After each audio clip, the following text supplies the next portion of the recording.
এমন একটা জেল যেখানে কয়েদিদের শাস্তি কেবল কারাবাসী নয়, বরং তাদেরকে সেখানে প্রতিনিয়তই সহ্য করতে হচ্ছে নির্যাতন আর হতে হয় জেল কর্তৃপক্ষদের ভোগের বস্তু। কিন্তু এসবের পেছনে কার হাত রয়েছে? কে হচ্ছে আসল মাস্টার মাইন্ড? এই মাস্টার মাইন্ডকে ধরতেই অনুসন্ধানে বের হয় অনু নামের একটি মেয়ে। তবে শেষ পর্যন্ত সে নিজেও অন্ধকার জেলে ফেসে যায়। শুরু হয় ভয়ঙ্কর এক জেলের অধ্যায়, তার উপর করা হয় অমানবিক নির্যাতন। তবে শেষ পর্যন্ত কি সে জেল থেকে বের হতে পারবে? খুঁজে কি বের করতে পারবে সেই মাস্টার মাইন্ডকে? সেটা জানতে হলে দেখতে হবে সম্পূর্ণ এক্সপ্লানেশনকে। বলছিলাম সদ্য মুক্তি পাওয়া অনুসন্ধান সিরিজটির কথা। সাসপেন্স থ্রিলারে ভরপুর এই সিরিজটির শেষের চমক আপনাকে একদম চমকে দেবে। তো চলুন আর কথা না বলে সরাসরি চলে যায় মূল গল্পে। ঝুম বৃষ্টি। জেলখানার মধ্যে নতুন কয়েদিদের গাড়ি করে নিয়ে আসা হয়েছে। গাড়ি থেকে এক এক করে মহিলা আসামি বেরিয়ে আসতে শুরু করে। সবার শেষে একজন প্রেগনেন্ট মহিলা আতঙ্কিত হয়ে গাড়ি থেকে নেমে পড়ে। পুলিশ অফিসাররা এক এক করে নাম লিস্ট চেক করে আসামিদের ভেতরে প্রবেশ করাচ্ছে। এই সময় অনুমিতা সেন বলে ডেকে ওঠে। তবে অনুমিতা সেন অর্থাৎ অনু যেন অন্য কোনো এক চিন্তায় মগ্ন রয়েছে। এক কনস্টেবল এসে গাড়ি দিয়ে অনুকে ধাক্কা দিয়ে ফেলে দেয়। সিন চলে যায় অতীতে। অনুমিতা একজন সাংবাদিক। স্টুডিওতে কাজ করার সময় তার সিনিয়র সজলদার তাকে ডেকে পাঠায়। অনু সজলদার কাছে এসে বসে। সজলদা বলে, তোমার বড্ড পাখা গজিয়েছে তাই না? তাই এখন তোমাকে জেলে যেতে হবে। নারায়ণ সান্যালের একটা ইন্টারভিউ নিতে হবে। তিনি দুর্নীতি দায়ের অভিযোগে জেলে রয়েছেন। ইনফ্যাক্ট উনি ইন্টারভিউ নিতে তোর কথাই উল্লেখ করেছে। আসলে লাস্ট মান্থে সিএম এর যে ইন্টারভিউটা করেছিলি ওটা দেখে উনি খুবই ইমপ্রেস হয়েছে। আমি সুপারের সাথে কথা বলেছি। জেলের মধ্যে গেলে ক্যামেরা আর মোবাইলের পারমিশন দরকার। এই হচ্ছে তার কাগজ। যাই করবি সাবধানে করবি। রাত হয়ে গিয়েছে। অনু তার হবু হাজবেন্ড অর্ণবের সাথে কথা বলছে। আসলে আর 1 মাস পরে তাদের বিয়ে। শপিং করা, বিয়ের প্ল্যানিং করা, অনেক আলোচনায় তো রয়েছে তাদের। পরদিন সকালে সহকর্মীকে নিয়ে অনু জেলখানায় চলে আসে এবং নিজের পরিচয় দিয়ে জেলে ঢোকার অনুমতি নিয়ে নেয়। বর্তমানে দেখা যায় ইতস্তত হয়ে অনু একটা কোণে ঢুকে পড়েছে। একজন কনস্টেবল বলে, দ্রুত সব পোশাক আশাক খুলে ফেলো। অনু বলে, আমি প্রেগন্যান্ট, আমি জামা কাপড় খুলতে পারবো না। কনস্টেবল এই কথা শুনে নিজের হাত দিয়ে অনুর কাপড়টি এনে ছিঁড়ে ফেলে। এমন পরিস্থিতির জন্য অনু লজ্জায় শেষ হয়ে যায়। আর অনুর পরিস্থিতি দেখে সকল কনস্টেবল খুশিতে মেতে ওঠে। কিছুক্ষণ পর অনুর পুরো বডি চেক আপ করা হয়। এই চেক আপগুলোর কষ্ট অনু সহ্য করতে পারছিল না। অতীতে দেখা যায় অনু তার সহকর্মী রূপুর কালেকশনের সুপার অফিসার ভিক্টরের রুমে চলে এসেছে। তারা নিজেদের মধ্যে সাক্ষাৎকার করে। এরপর তারা নারায়ণ সান্যালের সাথে দেখা করতে বেরিয়ে পড়ে। কিছু দূর যেতেই একজন মহিলা চিৎকার করে এসে ভিক্টরের পা জড়িয়ে ধরে বলে, স্যার আমি কনসিভ করেছি, প্লিজ স্যার, আমি বাচ্চাটাকে নষ্ট করতে চাই না। সে বলে, দিদি তুমি তো একটা মেয়ে, তুমি তো আমার কষ্টটা বুঝবে দিদি। এই মুহূর্তে মহিলা কনস্টেবল এসে মেয়েটিকে টেনে হিঁচড়ে নিয়ে যায়। অনু আতঙ্কিত হয়ে বলে, উনি প্রেগনেন্ট। ভিক্টর বলে, উনি প্যারোলে যায় আর প্রেগনেন্ট হয়ে চলে আসে, বাচ্চাটা রাখা যায়। তবে ওর ক্ষেত্রে হয়তো এত ঝামেলা রয়েছে। এ ব্যাপারে আপনাকে পরে খুলে বলবো। এই হচ্ছে নারায়ণ সান্যাল। একটা পাখি আহত হওয়ার কারণে তিনি সযত্নে পাখিটির ট্রিটমেন্ট করছে। এতক্ষণে অনু সে দূর থেকে এসব দেখছে। ভিক্টর অনু আর নারায়ণের সাক্ষাৎকার করিয়ে দেয়। নারায়ণ বলে, আপনি কিছু মনে না করলে আগামীকালেও আসতে পারবেন। আসলে আজকে আমার মনটা খুবই খারাপ। মানুষ তো কবেই বিষাক্ত হয়ে গিয়েছে, শুধু এখন পরিবেশ আর পাখিগুলো বাকি রয়েছে। পরবর্তীতে অনু সহকর্মীকে নিয়ে ফিরে আসে। সহকর্মী বলে, এই নারায়ণ সান্যাল অদ্ভুত মানুষ, তাই না দিদি? একটা পাখির জন্য যে এতটা কষ্ট পাই, সে কি করে জেলে থাকতে পারে? অনু বলে, শোনো, দুঃখ 2 প্রকার, সত্যিকারের দুঃখ আর মিথ্যে দুঃখ। এখন নারায়ণ সান্যালের কোন দুঃখ ছিল তা তো আমরা বলতে পারবো না। এই রে, একটা জিনিস তো ভুলেই গিয়েছি। এই বলে আবারও ইউটার্ন নেয়। এরপর জেলে এসে একটা কনস্টেবলের হাতে কিছু টাকা দিয়ে বলে, একটু আগে যে মেয়েটি আমার পায়ে ধরল না, ওই মেয়েটির নাম কি? কনস্টেবল এদিক ওদিক তাকিয়ে অনুকে বলে, মেয়েটির নাম হচ্ছে ললিতা সান্যাল। ভারতনগরের কেস। এই মুহূর্তে কয়েদিদের রাতের খাবারের বেল পড়ে, তাই কনস্টেবল আর কথা না বাড়িয়ে চলে যায়। বর্তমানে দেখা যায় কয়েদিরা খাবার খাচ্ছে। অনেকে ডিম, আলু সেদ্ধ, ডাল পাচ্ছে। তবে অদ্ভুতভাবে অনু খাবার নিতে আসলেই তাকে ভাত আর আলু সেদ্ধ দেয়। পরবর্তী মেয়েটিও সেম খাবার দিলে মেয়েটি বলে, আমাকে একটু ডিম সিদ্ধ দেবে? অনেকেই তো ডিম সিদ্ধ নিল। নিযুক্ত মহিলারা এক ধমক দিতেই মেয়েটি ভয়ে পিছিয়ে গেলে অনুর সাথে ধাক্কা লেগে অনুর খাবারটা নিচে পড়ে যায়। তাই অনু আবারও মহিলাদের কাছে খাবার চায়। তবে তাদের কথা, খাবার খেতে হলে ওই মেঝেতে পড়ে থাকা খাবার তুলেই তাকে খেতে হবে। এখান থেকে আর কোনো খাবার পাওয়াই যাবে না। অনু বলে, শুধু ভাত হলেও চলবে। মহিলাগুলো ভাত তো দেয় না, বরং বাপমা তুলে খুব বাজে ধরনের গালিগালাজ শুরু করে। এই বিষয়টা সহ্য করতে না পেরে অনু রাগের মাথায় তার হাতে থাকা একটি প্লেট দিয়ে একজন মহিলাকে সজোরে আঘাত করে। এই বিষয়টা দেখে তাদের দলের বাকি মেম্বাররা অনুর উপরে আক্রমণ করে বসে। নির্মমভাবে অনুকে মারা হয়। এই মুহূর্তে আম্মিজান নামের এক মহিলা সেই স্থানে চলে আসে, যাকে দেখে সকলেই ভয়ে কাঁপতে শুরু করে। আম্মিজান এসে অনুর গলা চেপে ধরে তাকে জাগিয়ে তোলে। তখনই সেই মেয়েটি আম্মিজানের পা জড়িয়ে ধরে বলে, ওকে ছেড়ে দাও আম্মিজান। সিন কাট হয়ে যায়। দেখা যায় একটা বন্ধ ঘরে অনুকে ঝুলিয়ে রাখা হয়েছে। ভিক্টর সাহেব অনুকে বলে, আসতে না আসতেই আম্মিজানের সাথে ঝামেলা বাঁধিয়ে ফেললেন। যাই হোক, আমাকে আপনার মনে আছে তো? আমার হাত ধরেই কিন্তু আপনি এই জগতের প্রথমে পা রেখেছিলেন। অতীতে দেখা যায় অনু তার সহকর্মীকে নিয়ে ভারতনগরে পৌঁছে গিয়েছে। গ্রামে গিয়েই গ্রামের থানায় হাজির হয়ে যায়। এরপর অফিসারের সাথে যোগাযোগ করে। অফিসার অনুকে দেখেই খুশি হয়ে যায়, কারণ অনু যেহেতু এখানে এসেছে তার ইন্টারভিউ নেবে, আবার ছবিও তো ছাপা হবে নিশ্চয়ই। অনু বলে, ললিতা সর্দার কেস, ভারতনগর মার্ডার কেস নামেই পরিচিত। এই কেসের ব্যাপারে কোনো ইনফরমেশন দেওয়া পসিবল? অফিসার কনস্টেবলকে ফাইল চেক করে দেখতে বলে। কনস্টেবল ফাইল চেক করে বলে, 2 বছর আগে ডোমেস্টিক অ্যাবিউজের জন্য স্বামীকে শিলনোড়া আঘাত করে মেরে ফেলেছিল। কথাটা শুনে অনুর খুবই খটকা লাগে, কারণ 2 বছরের কেস, তবুও এই 2 বছরের কোনো ছুটি পায়নি মেয়েটি। তাহলে সে বর্তমানে প্রেগনেন্ট কি করে হলো? ওর কেসটা ফাস্ট ট্র্যাক কোর্টে চলছে, 6 মাসের মধ্যেই যাবজ্জীবন। এতদিনও রূপপুর মহিলার সংশোধনাগারই ছিল, অর্থাৎ ললিতা সর্দার প্রেগনেন্ট হয়েছে রূপপুর সংশোধনাগারে। তবে এটা হয় কি করে? এটাই তো আমাদের আসল নিউজ। এই নিউজটা বের করতে পারলেই পুরো প্রশাসন নড়ে উঠবে। সবটা শুনে সজলদা বলে, একটু মাথা ঠান্ডা করে চিন্তা করো। সাপের লেজে পা দিলে শুধুমাত্র আমার অফিস নয়, তুইও সাপের ছোবল খাবি। তাছাড়া আমাদের দেশের বিভিন্ন জেলের কয়েদিদের সেক্স ট্রাফিকের যে ব্যাপারটা, এটা নিয়ে যত সাংবাদিক নিউজ করতে গিয়েছে তার ভাগ্য খুব ভালো হলে চাকরি চলে গিয়েছে, আর না হলে সে মারা গিয়েছে। অনু বলে, ললিতার কেসটা এত সহজে ছেড়ে দিলে চলবে না। বর্তমানে দেখা যায় ভিক্টর বলে, শুধু শুধু কষ্ট পাচ্ছেন। আরে বলে ফেলুন না কেন, আবার জেলের মধ্যে আসলেন। আমি কিন্তু জানি এই জেলে আসার পেছনে আপনার নিশ্চয়ই কোনো প্ল্যান রয়েছে। অনু বলে, পুলিশ আমাকে মার্ডার চার্জে এখানে নিয়ে এসেছে, এটা তো আপনি জানেন। আপনার সিস্টেম একেবারেই পচে গিয়েছে।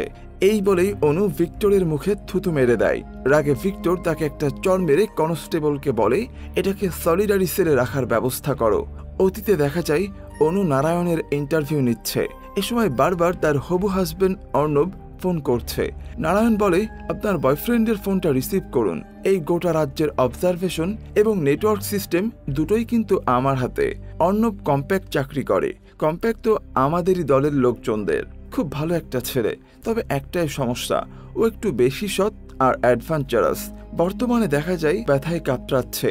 এই মুহূর্তে পুতুল নামের একটি মেয়ে এসে বলে, আম্মিজান বলেছে আজকে রাতে তোমাকে খাবার খেতে দেবে না, তাই আমি তোমার জন্য লুকিয়ে 2টি রুটি আর কিছু চিনি নিয়ে এসেছি, তাড়াতাড়ি খেয়ে ফেলো। অনু জিজ্ঞেস করে, তুমি ললিতা সর্দারকে চেনো? এই মুহূর্তে কারো গলার আওয়াজ টের পেয়ে পুতুল সেই স্থান থেকে চলে যায়। অতীতে দেখা যায় আজ অর্ণব গাড়ি নিয়ে জেলের বাইরে চলে এসেছে। হবু হাজবেন্ড অনুর জন্য অপেক্ষা করছে দেখে অনুর এই বিষয়টা অনেক ভালো লাগে। অর্ণব বলে, শোনো, একটু সাবধানে চলাফেরা করিস। আমি যেখানে কাজ করি সেখানে পার্টি পলিটিক্স তো, এজন্য একটু ভয় লাগছে আর কি। অনু বলে, তুই ভয় পাচ্ছিস? শোন, ভয় পাস না, আমরা দারুণ একটা জীবন কাটাবো। বৃদ্ধ বয়স পর্যন্ত আমরা একসাথেই বাঁচবো। অর্ণব বলে, দেখ, কাজের সব কথা তো বলতে পারবো না, তবে এইটুকু বলছি, এখন থেকে আমাদের সতর্ক থাকতে হবে। ঠিক এই মুহূর্তে একটা বড় ট্রাকের ধাক্কা লেগে তাদের গাড়িতে অ্যাক্সিডেন্ট করে ফেলে। পরবর্তীতে অনু মুমূর্ষু অবস্থায় হসপিটালে রয়েছে। তার পরিবার সেখানে চলে আসে। অনু বলে, অর্ণব কেমন আছে? আমার এখন কিছুটা ভালো লাগছে। একটা হুইল চেয়ারের ব্যবস্থা করো, আমি অর্ণবের সাথে একটু কথা বলে আসি। কাকা জানাই অর্ণব কোমায় চলে গিয়েছে। অনু দ্রুত অর্ণবের সাথে দেখা করতে চলে যায়। ডাক্তার জানায় অর্ণবের কবে জ্ঞান ফিরবে, আদৌ সে বেঁচে ফিরতে পারবে কিনা এরকম কোনো আর আশঙ্কা নেই। অনু এই কথা শুনে কান্নায় ভেঙে পড়ে। সংশোধনাগারে নারায়ণ সেনকে ভিক্টর স্যার বলে, ললিতা সেন অ্যাক্সিডেন্ট আর এই ভিডিও এসব ব্যাপারে কোনো রিস্ক নেই তো স্যার? নারায়ণ সেন তার কান মলে বলে, রিস্ক আছে বলেই তো তোমার চাকরিটা আছে, তুমি না এসব বিষয়ে বেশি চিন্তা করো। হসপিটালে অনুকে দেখতে সজলদা এসেছে। অনু বলে, এটা অ্যাক্সিডেন্ট ছিল না, কেউ ইচ্ছা করেই করেছে। অর্ণবের জীবনের ঝুঁকি রয়েছে, কারণ নারায়ণ সান্যাল বারবার অর্ণবের কথা বলছিল। অর্ণব বারবার আমাকে কল করেছে এবং আমাকে নিতেও এসেছে। অর্ণব কিছু একটা বলার চেষ্টা করছিল। ওদের কোম্পানিতে কোনো ডিস্টার্বিং ভিডিও, আমাদের দুজনকে একসাথে সাবধানে থাকতে হবে এমন সব বলছিল। সজলদা বলে, দেখো ভিডিও যদিও থাকেও সেটা তো পেনড্রাইভ বা ল্যাপটপে থাকবে, আর অর্ণবের গাড়ি সার্চ করে তো এরকম কিছুই পাওয়া যায়নি। অনু চুপ করে সজলদার দিকে তাকিয়ে থাকে। বর্তমানে দেখা যায় জেলখানার সবচেয়ে খানদানি ওয়ার্ড আম্মাজানের ওয়ার্ডে অনুকে শিফট করানো হয়েছে। অতীতে ললিতা সেন নারায়ণ সান্যালের কাছে হাত জোর করে রিকোয়েস্ট করে যেন তার বাচ্চাটাকে পৃথিবীর মুখ দেখতে দেয়া হয়। নারায়ণ সান্যাল তাকে আশ্বস্ত করে, এই বাচ্চা পৃথিবীতে জন্ম নেবে, এই বাচ্চার ক্ষতি কেউ করতে পারবে না, এই বলেই মাথায় হাত বুলিয়ে দেয়। বর্তমানে জেলের মধ্যে অনু আম্মাজানের ওয়ার্ডে চলে এসেছে। আম্মাজানের সদস্যরা বলে, আম্মাজানের সামনে কেউ মাথা উঁচু করে দাঁড়ায় না, হাঁটু গেড়ে বসো। আম্মাজান বলে, জেলে থাকতে হলে তো তোকে খাটিং করেই খেতে হবে, আজকে তোকে প্রথম দিন হিসাবে বাথরুমের পরিষ্কারের কাজ দিব। অতীতে দেখা যায় নারায়ণ সান্যাল তার ব্যক্তিগত কনস্টেবলকে বলে, তোমার আগে কিন্তু বিষ্ণুপাল এখানে কাজ করত, ভালোই চলছিল সবকিছু, তবে টাকার লোভ বেড়ে যায় আর সে চারিদিকে খবর মেলাতে শুরু করে, যার জন্য হঠাৎ একদিন ওর বাড়িতে গ্যাস সিলিন্ডার ফেটে যায়। তোমার বাড়িতে তোমার মা রান্না করে নিশ্চয়ই, খুব ভালো রান্না করে তাই না, নাকি তোমার বউ রান্না করে? এই কথা শুনে কনস্টেবল পুরোপুরি ঘাবড়ে যায়। নারায়ণ বলে, তোমার টাকার প্রয়োজন হলে তুমি ভিক্টরকে বলবে, বাকি সময়টা বোবা আর কালা হয়ে থাকবে। আমার শরীরটা না খুব একটা ভালো নেই, আমার বড় একটা হসপিটালে ভর্তি হওয়া লাগবে, যেখানে অর্ণব আর অনু ভর্তি রয়েছে। বর্তমানে দেখা যাক, বাধ্য হয়ে এই অবস্থায় অনুকে নোংরা টয়লেট পরিষ্কার করতে হয়, তাও আবার খালি হাতে। বাথরুমের মধ্যে থাকা যে বালতি আর ঝাড়ু ছিল, শাস্তি দেওয়ার জন্য এগুলো আম্মাজানের লোকেরা সরিয়ে ফেলে, যার জন্য তার শারীরিক অবস্থা আরো খারাপ হয়ে যায়। সে একাধিকবার বমি করতে থাকে। অতীতে দেখা যায় অনু আর অর্ণবকে দেখতে নারায়ণ সান্যাল সেই রুমে প্রবেশ করেছে। বর্তমানে অনু জেলখানায় গোসল করছে। হঠাৎ করে সেখানকার দরজা লক হয়ে যায়। আচমকা কিছু মহিলারা এসে অনুর মুখটা পলিথিনে পেঁচিয়ে তাকে প্রচুরভাবে মারধর করতে শুরু করে। কিছুক্ষণ পর একজন কনস্টেবল এসে বলে, এখান থেকে দ্রুত পালা, বিলকিস আসছে, সে একাই দেখে নেবে। সকলেই পালিয়ে যায়। ধোঁয়াশা ভরা চোখে অনু দেখতে পাই তার সামনে কেউ একজন দাঁড়িয়ে রয়েছে। অতীতে দেখা যায় নারায়ণ বলে, চলুন আমরা ভাব করে নিই, নিজের জন্য না হয় অন্তত নিজের সন্তানের জন্য এখন এখানেই থেমে যান। এই কথা শুনে অনু চমকে ওঠে। নারায়ণ বলে, আপনি দ্রুত ছাড়া পাবেন, তাই বলছি থেমে যান, না হলে আপনার পৃথিবী আমি ধ্বংস করে দেব। পরবর্তীতে অনু বাড়িতে চলে আসে। কিছুদিন পরে মা আর কাকিমা তার রুমে প্রবেশ করে বলে, তোর বিয়ে হয়ে গেলে কোনো ব্যাপার ছিল না, আমরা আনন্দ করতাম, তোকে স্বাদ খাওয়াইতাম, আমরা তো একটা সমাজে বাস করি তাই না, এটা হয় না, অর্ণব সুস্থ হোক, তুই আবার মা হবি। অনু বলে, আর যদি অর্ণব ফিরে না আসে? মা বলে, তাহলে এই বাচ্চাটা পৃথিবীতে আসার কোনো প্রয়োজন নেই, বাবা ছাড়া বড় হওয়া যে কতটা কষ্টকর তা তো তুই ভালো করেই জানিস। অনু বলে, তুমি তো সারাটা জীবন কোনো লাভ ক্ষতির কথা চিন্তা না করেই বাবার সাথে কাটিয়ে দিলে। মা শোনো, অর্ণবকে আমি আমার জীবন থেকে কাটাতে পারবো না, ও সারা জীবন কোমায় থাকলেও আমি ওকে ভুলতে পারবো না। এরপরেই অনু অর্ণবের বাড়িতে চলে যায় আর তার হবু শ্বশুর মশাইকে সান্ত্বনা দেয়। বর্তমানে দেখা যায় মাঝরাতে অনুর রুমের একটি মেয়েকে জোর করে কনস্টেবল বাইরে নিয়ে গিয়েছে। সেই মুহূর্তে নারায়ণ এসে বলে, আমার জগতে আপনাকে স্বাগতম। আচ্ছা, এই বেলটা কে চিনতে পেরেছেন? এটা কিন্তু আপনি যেই মহিলার ব্যাপারে তদন্ত শুরু করেছিলেন সেই মহিলারই, অর্থাৎ ললিতার বেল। অতীতে দেখা যায় অনু বলছে, সজলদা, রূপপুর সংশোধনাগারে গত 1 বছরের 5টা অ্যাবর্শনের কাহিনী ঘটেছে। কর্তৃপক্ষের দাবি ভিকটিমরা প্যারোলে ছাড়া পেয়েছিল, অর্থাৎ তারা ছুটির সময়তে প্রেগন্যান্ট হয়েছে। দেখো সজলদা, ললিতা সর্দারের কেসটা আমাদের একটা নতুন সুযোগ করে দিচ্ছে, কারণ তিনি গত 2 বছরে রূপপুর কারাগার থেকে বের হননি। সজলদা বলে, অর্ণব এখন কোমায়, আর তোর এই অবস্থা, তুই এই কেসের পেছনে কেন পড়লি? অনু বলে, নারায়ণ সান্যাল খোলাখুলি আমাকে থ্রেট করেছে, এই সব কিছুর পেছনে তার হাত রয়েছে, আর আমার বুদ্ধিমত্তা বলছে এই মেয়েগুলোর প্রেগন্যান্সির পেছনেও নারায়ণ সান্যালের হাত রয়েছে। 5টার মধ্যে গত 6 মাসের 4টা অ্যাবর্শন হয়েছে, আর গত 6 মাস ধরেই নারায়ণ সান্যাল সেই সংশোধনাগারে রয়েছে। এই কেসটা নিয়ে নারায়ণ সান্যালের শেকড় পর্যন্ত আমি যেই ছাড়ব। এই মুহূর্তে সজলদার কাছে একটা SMS আসে। ভিক্টর সাহেব SMS-এ লিখেছেন, নারায়ণ সান্যাল বিকেলে অনুর সাথে দেখা করতে চাই। অনু বিকেল টাইমে কারাগারে চলে যায়। নারায়ণ সান্যাল অনুকে ললিতার পক্ষে নিয়ে আসে এবং তাদের কথা বলতে সুযোগ করে দেয়। অনু বলে, আমি জানি যেহেতু নারায়ণ সান্যাল আমাকে এখানে এনেছে, সেহেতু তুমি আমাকে কিছুই বলবে না, তবে কিছু একটা ইশারা বা ইঙ্গিত দাও। আমি জানি এখানে কিছু হয়, এই বাচ্চাটা তোমার নয়। ললিতা বলে, আমি ভালো আছি দিদি। অনু বলে, এই বাচ্চাটা কার? ললিতা বলে, এই বাচ্চাটা শুধু আমার। অতীতে দেখা যায় মাঝরাতে অর্ণবের বাবা অনুকে ফোন করে বলে, মনে হচ্ছে সাদে অর্ণবের রুমে কেউ ঢুকে পড়েছে। অনু বলে, তুমি যেখানে আছো সেখানেই থাকো, আমি পুলিশকে ফোন করছি, আমি এসে ব্যাপারটা দেখছি, তুমি ওখান থেকে কোথাও নড়বে না। পরক্ষণে কাকুকে মেরে ফেলা হয়। বর্তমানে দেখা যায় মাঝরাতে চিৎকারের আওয়াজ শোনা যাচ্ছে। এ ব্যাপারে একজনকে জিজ্ঞেস করলে সে বলে, রূপপুর জেলখানায় যেসব রাতে বিলকিস জেগে থাকবে, সেসব রাতে এরকম চিৎকার শোনা যাবেই। আসলে অনুর যে দম বন্ধ করে দিয়েছিল, সেই মেয়েটিকে বিলকিস সাজা দিচ্ছে। আম্মিজানের মতোই বিলকিস একজন শক্তিশালী ব্যক্তি, তবে সে সৎ ব্যক্তি। বিলকিস বলে, এই মেয়েটা তো আমাদের মতো না, ও মা হতে চলেছিল, ওর সাথে তোরা এরকম করছিলি কেন? অতীতে দেখা যায় কাকু মারা যাওয়ার পেছনে অনু পুলিশকে বলে, এই হত্যার পেছনে আমার সন্দেহের মতে নারায়ণ সাহেব রয়েছে, তবে পুলিশ অফিসাররা তার কোনো কথারই পাত্তা দেয় না, যার জন্য অনুর জেদ বেড়েই যাচ্ছে। এই লড়াইটা অনু ব্যক্তিগতভাবেই করার চিন্তা ভাবনা শুরু করে। পরবর্তীতে অনু তার বাবার পরিচিত এক উকিলের কাছ থেকে রিকোয়েস্ট করে রেকর্ড রুমের চাবিটা নেয়, আর সেই রুমে গিয়ে রূপপুরের ফাইলগুলো ভালো করে দেখতে শুরু করে। বর্তমানে অনু যেই বেডে ভর্তি রয়েছে, সেই রুমে পুতুল চলে আসে। আসলে প্রচুর পেটে ব্যথা করছে, এই বলে ডাক্তার তাকে 500 টাকা দিয়ে ডিম দুধ কলা খেতে আর অনুকে টাকা জমাতে পুতুল এখানে এসেছে। অনু পুতুলকে বিলকিসের ব্যাপারে জিজ্ঞেস করে। বিলকিস প্রথম রূপপুর কারেকশনাল হোম প্রথমবার ব্রেক করেছিল, তাও এই কাজটা করেছিল বাজি ধরে। অতীতে দেখা যায় অর্ণবের সিনিয়র অনুর সাথে একটু দেখা করতে চেয়েছিল, তাই অনু অফিস কক্ষে এসে অনেকক্ষণ অপেক্ষা করে।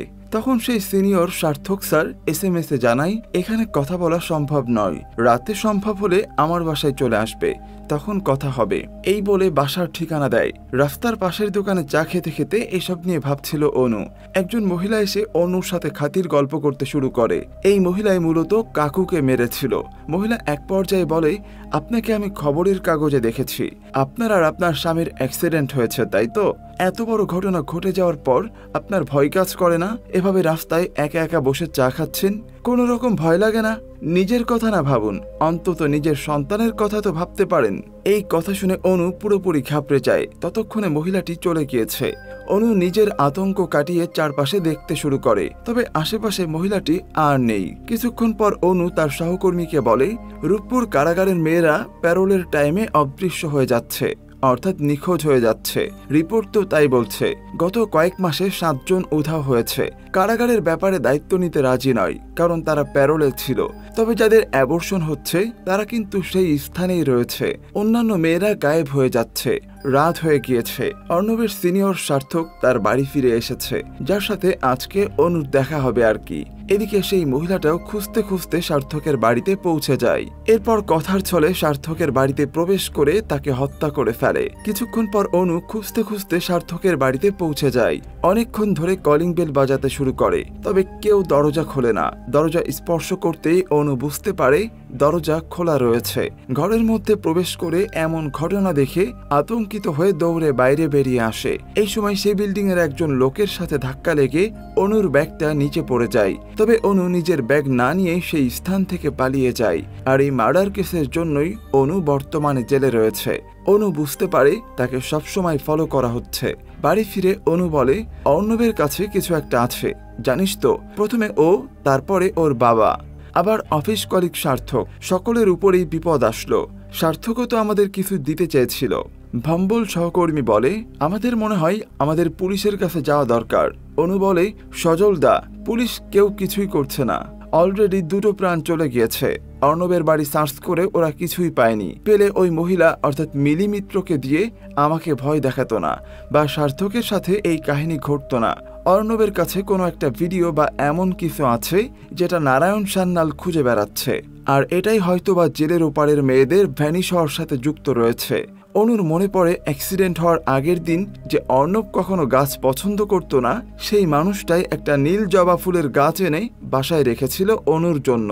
তাই অনু দ্রুত অর্ণবের বাড়িতে যায়। বর্তমানে দেখা যায় একজন মন্ত্রী অনুর সাথে দেখা করতে এসেছে। মন্ত্রী বলে, তুমি এসবের মধ্যে জড়িয়ে পড়লে কি করে? অনু বলে, দাদা, আমি কিছুই করিনি, আমাকে ফাঁসানো হচ্ছে।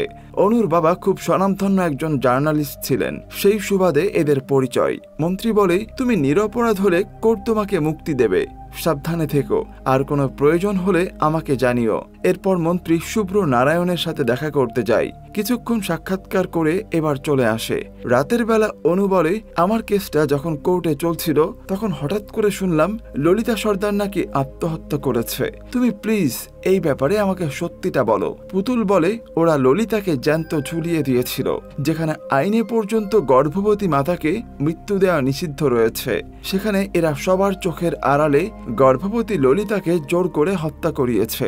অনু জিজ্ঞেস করে, বিলকিস বেগম কোথায় আছে? বিলকিস বেগম কোথায় থাকে? তার কাছে পৌঁছাবো কি করে? পুতুল বলে, সুপার স্টারের যার উপর প্রচন্ড রাগ হয় তাকেই বিলকিস বেগমের রুমে পাঠিয়ে দেয়া হয়, কারণ ও মানুষ নয়, ও একটা রাক্ষস। অতীতে বম্বলকে নিয়ে অনু অর্ণবের বাড়িতে চলে যায়। এরপর সেই গাছ খোঁজে, গাছের নিচে একটা পেনড্রাইভ পায়। অনু বলে, ওরা অর্ণবের মাস্টার মাইন্ডের সাথে পেরে উঠল না, তারা বাসা থেকে বের হয়। তবে এই মুহূর্তে মিলি আর তার দলের লোকেরা অনু আর ভম্বলের উপরে আক্রমণ করে বসে। অবশেষে বাধ্য হয়ে অনু পেন ড্রাইভটা দিয়ে দেয়। বর্তমানে দেখা যায় ভিক্টরের অফিস কক্ষে অনু এসেছে।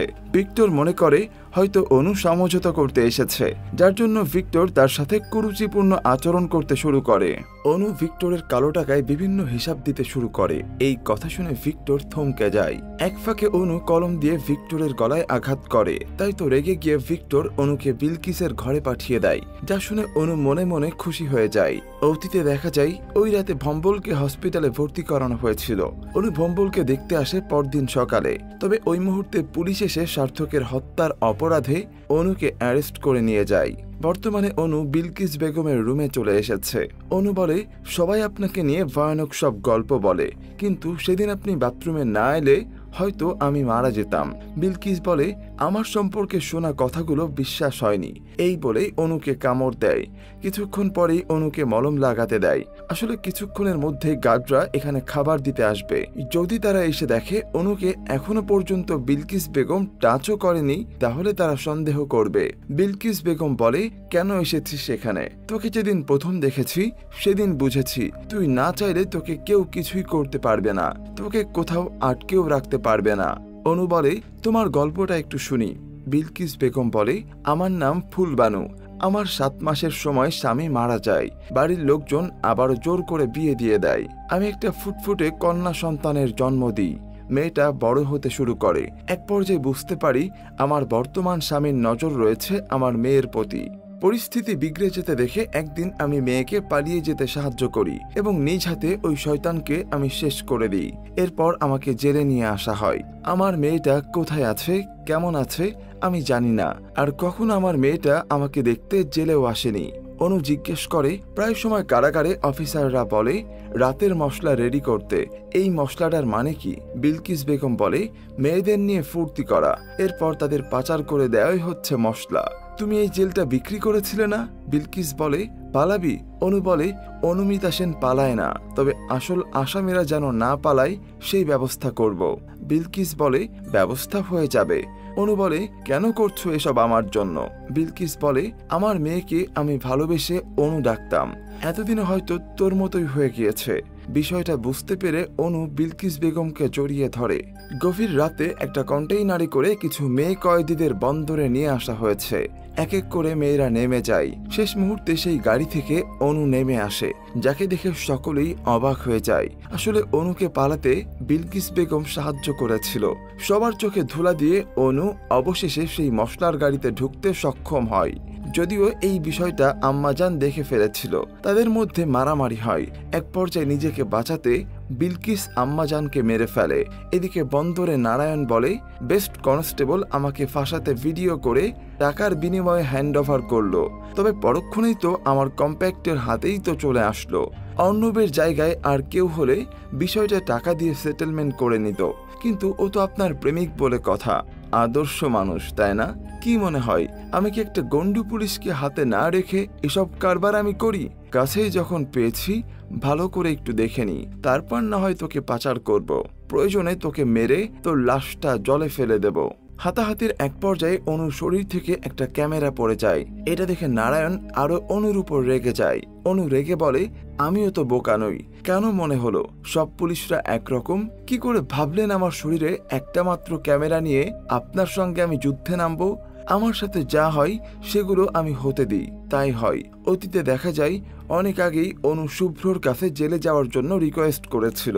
অনু বলেছিল, রূপপুর জেলের ইনফরমেশন আমার কাছে আছে, কিন্তু প্রমাণ নেই। প্রমাণ পেতে গেলে আমাকে জেলে যেতে হবে।